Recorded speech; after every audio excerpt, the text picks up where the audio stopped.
Bonjour à tous et bienvenue sur Fluent. On se retrouve cette semaine pour une nouvelle vidéo qui est un peu particulière.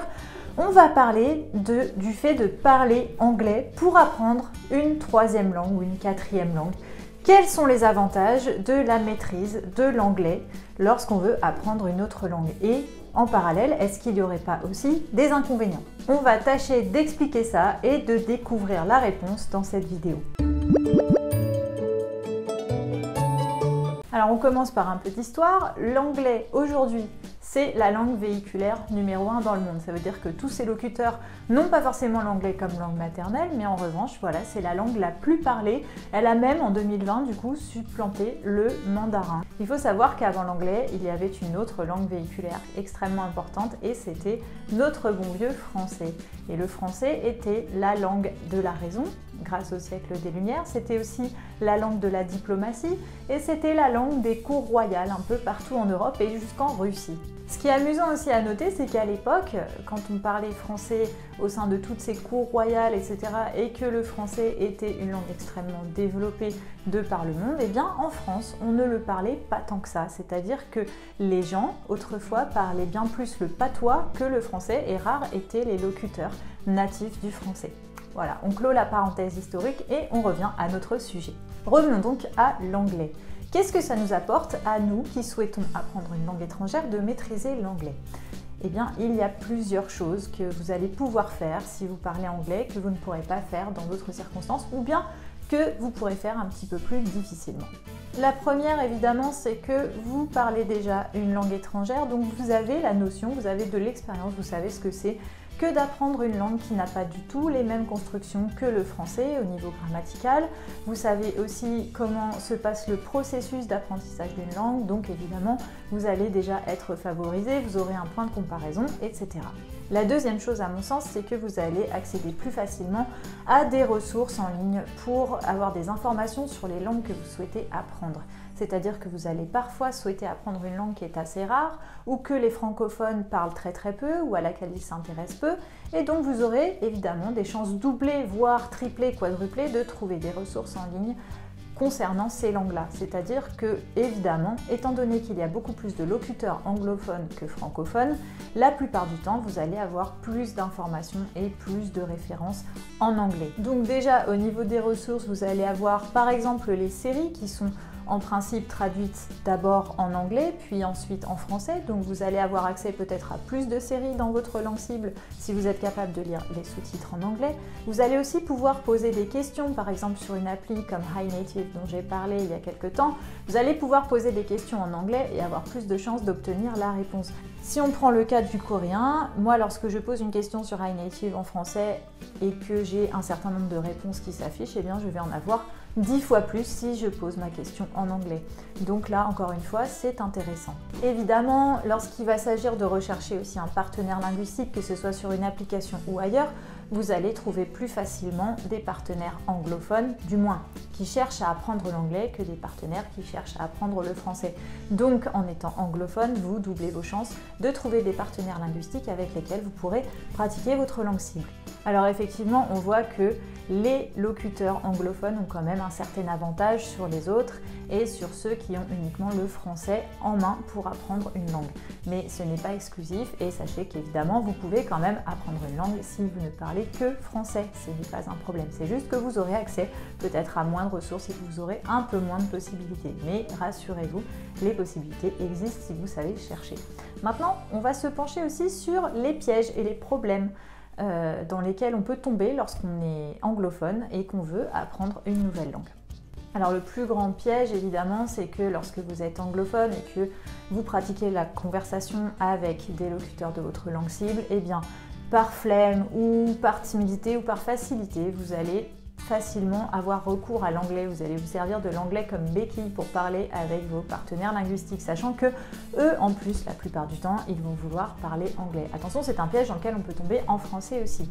Mais là, je m'intéresse à l'anglais dans cette vidéo, donc c'est de ce cas-là que je parle. Évidemment, vous allez avoir des facilités à parler anglais, vous allez vous sortir plus facilement des situations s'il y a des choses où il faut que vous recherchiez beaucoup de lexique et que vous ne savez pas dire. Si vous avez peur de faire une erreur aussi, vous allez avoir tendance à parler anglais. Et là, ça va nous couper un petit peu de la possibilité de faire des erreurs, de se jeter un petit peu dans la gueule du loup et d'aller au charbon, d'aller faire des erreurs pour ensuite peut-être être repris, etc.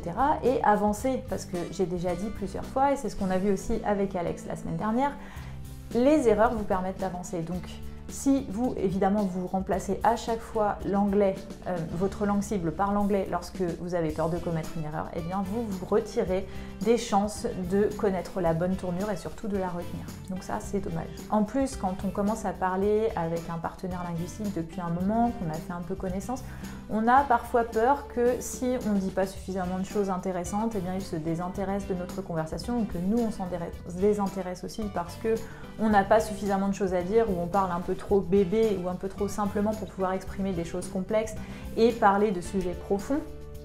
Donc on va petit à petit s'intéresser davantage à la personne qu'à la langue cible et du coup passer de plus en plus à l'anglais et se servir une nouvelle fois de l'anglais comme béquille. Donc ça, c'est un autre piège qu'il faut éviter.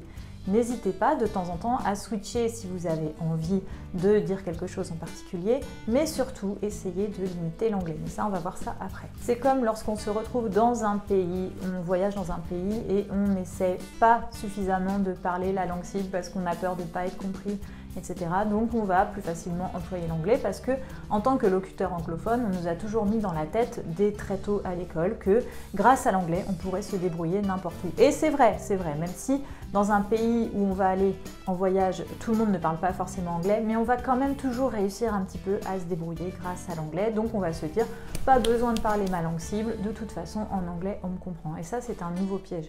Donc vous voyez qu'en fait l'anglais, ça peut être une aide très très grande, mais ça peut aussi être un facteur d'abandon parce que petit à petit on glisse vers l'anglais et là finalement on s'aperçoit que on ne parle pas du tout la langue cible et outre les facteurs, les éléments culturels qu'on va intégrer de la part de la personne qu'on a en face, eh bien on va très peu pratiquer, on va s'enfermer là-dedans et après qu'est-ce qui se passe? Eh bien on finit par laisser tomber. Donc pour synthétiser un peu tout ce qu'on a dit, mon conseil ça va être le suivant.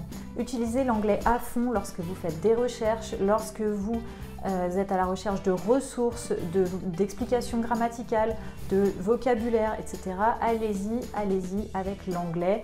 Idem pour regarder des séries ou pour trouver des médias dans la langue cible. Allez-y, bombardez en anglais, pas de problème. Maintenant, lorsque vous parlez avec quelqu'un, n'hésitez pas à lui faire savoir tout de suite que vous ne souhaitez pas parler anglais en permanence et tâchez vraiment de limiter le recours à l'anglais. C'est-à-dire, si cette personne veut et insiste pour parler anglais lors de vos conversations, puisque c'est l'anglais qu'elle veut pratiquer, alors vous pouvez mettre en place une stratégie. C'est quelque chose qui se fait assez souvent sur les sites de conversation pour les échanges linguistiques. C'est-à-dire que vous allez parler la langue cible et la personne va vous répondre dans la langue qu'elle souhaite apprendre. Donc, évidemment, ça ne vous aide pas vraiment à travailler la compréhension, mais ça, vous pouvez le faire autrement, c'est-à-dire en passant des appels et en faisant moitié-moitié. Enfin, vous pouvez déterminer à l'avance un petit peu les règles de conversation que vous allez avoir avec votre partenaire et je vous invite vraiment à le faire pour ne pas, encore une fois, tomber dans ce piège. Vous pouvez aussi utiliser l'anglais pour dissiper un malentendu. Si vous avez dit quelque chose qui pourrait être mal traduit ou que la personne a mal compris, que vous sentez que la situation est un petit peu tendue, que soit elle s'offusque parce que vous avez été maladroit ou qu'elle ne comprend vraiment pas ce que vous avez dit, là, n'hésitez pas évidemment à recourir à l'anglais pour clarifier la situation et la personne de son côté vous aidera à trouver le bon lexique ou la bonne tournure. Et puis finalement, dites-vous bien qu'au bout d'un moment, si vous forcez, si vous insistez à parler cette langue cible avec vos partenaires de conversation, et bien qu'est-ce qui va se passer? Au bout d'un moment, vous serez apte à exprimer tout ce que vous pourriez exprimer en anglais dans la langue cible et ça, c'est un bel objectif. Donc vraiment, allez-y et forcez-vous un petit peu. De toute façon, vous verrez qu'au fur et à mesure, vous allez aussi prendre du plaisir à découvrir de nouvelles notions et à les utiliser. Voilà donc pour ce point sur l'anglais quand on veut apprendre une nouvelle langue. Alors c'est une vidéo qui est un petit peu exclusive, je suis désolée. C'est vrai que j'ai un peu exclu du coup les personnes qui ne sont pas anglophones, mais De toute façon, les personnes qui ne sont pas anglophones, j'espère, souhaitent le devenir en venant sur cette chaîne ou peut-être ont prévu d'étudier l'anglais prochainement. En tout cas, ça peut marcher aussi avec d'autres langues véhiculaires comme l'espagnol, comme plein d'autres langues. Et je souhaitais vraiment faire un point là-dessus parce que ça me paraissait important de mentionner tout ça pour les personnes qui se servent de l'anglais quotidiennement. J'espère que cette vidéo vous a plu. Si c'est le cas, n'hésitez pas bien sûr à la liker, à la partager, à vous abonner, activer les notifications et nous suivre sur les réseaux sociaux. Et moi je vous dis à la semaine prochaine.